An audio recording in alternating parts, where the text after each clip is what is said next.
Hey, everybody, we're going to be reading chapter 10 of Because of Winn, Dixie. So I need you to open up your book to page 67. So far, everything's going pretty good for Opal. She's made friends. She just made a new friend in the last chapter. She met Gloria Dump.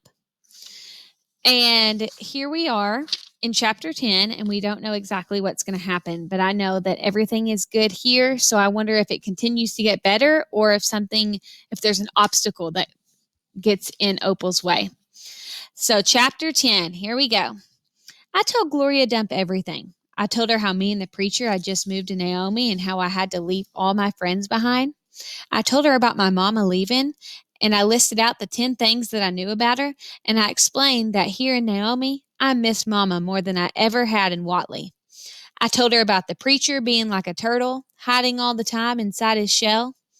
I told her about finding Winn Dixie in the produce department and how, because of him, I became friends with Miss Franny Block and got a job working for a man named Otis at Gertrude's Pets and got invited to Sweetie Pie Thomas's birthday party.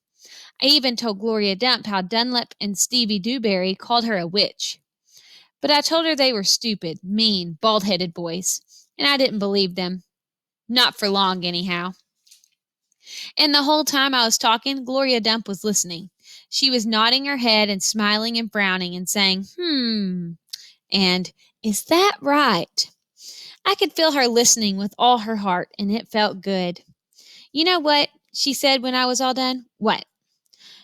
Could be that you got more of your mama in you than just red hair and freckles and running fast? Really? I said. Like what? Like maybe you got her green thumb. The two of us could plant something and see how it grows. Test your thumb out.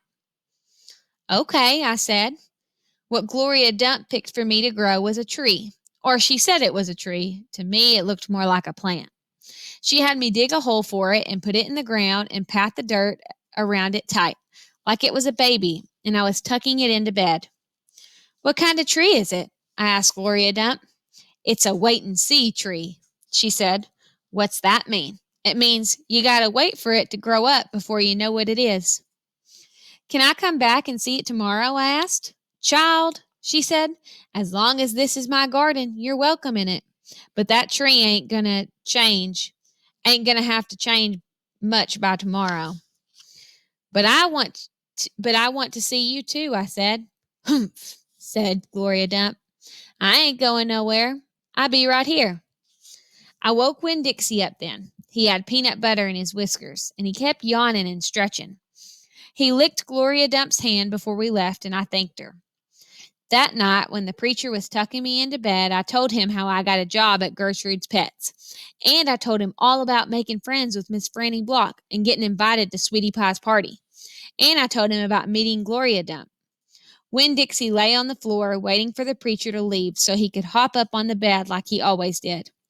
When I was done talking, the preacher kissed me goodnight, and then he leaned way over and gave Winn Dixie a kiss too, right on top of his head. You can go ahead and get up there now, he said to Winn Dixie. Winn Dixie looked at the preacher. He didn't smile at him, but he opened his mouth wide like he was laughing, like the preacher had just told him the funniest joke in the world. And this is what amazed me the most. The preacher laughed back. Winn Dixie hopped up on the bed, and the preacher got up and turned out the lights. I leaned over and kissed Winn Dixie too, right on the nose, but he didn't notice. He was already asleep and snoring. And that is the end of chapter 10. Looks like everything's still going good for Opal.